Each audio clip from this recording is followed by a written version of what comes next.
As you enter the military section, front and center is the crown jewel of the exhibit, the great Manderson Lear, who is a heroic World War I ace pilot. He grew up in Albion, but we'll talk more about Manderson later in the presentation. As you move to the left, there is a Marine uniform donated by Corporal Blake Trombley. This is the only Marine uniform displayed in the military section. Trombley served in the Persian Gulf War in the Army as a sergeant. The two uniforms displayed are his dress uniform as well as his desert combat uniform. His desert combat uniform had to be cut open as he was injured in an accident. The next area is the Civil War exhibit. There are many treasured items dating back to the Civil War. On top of the display cabinet is a picture of John Peters. He was in the Army of the Tennessee and the Army of the Cumberland, taking part in nearly all battles in which those units participated. In 1872, he moved to Albion and engaged in the real estate business, locating homestead settlers in Boone County. He was also a land agent for the B&M Railroad, sold nearly all the land in Boone County. He owned the land Petersburg was built on, and the town was named after him. The next prominently displayed uniform is from Mary Moore Campbell, and this is the only female uniform displayed in the military section. There is also a picture of her wearing her uniform.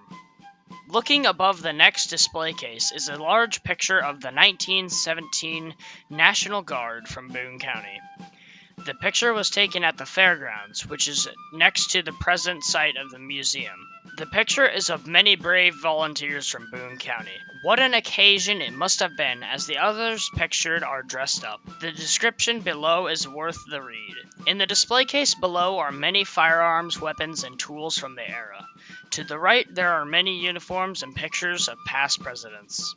The next uniform displayed is that of a standard World War I officer. Next to this is many other uniforms displayed in the glass exhibit. We end our tour of this section back at the Manderson Lear exhibit. Manderson Lear was born on July 5th of 1895 in Petersburg, Nebraska. He grew up in Albion and attended Albion High School. He was a standout athlete and made his way to the Beloit College in Wisconsin, where he starred as a basketball and football player. He went on to enlist in the United States Army, where he trained in aviation. He passed the 7-month course in only 4 months. As a lieutenant in the Army, he went to France specializing as a pilot. He was attached to the French Air Service Lafayette's Escadrille.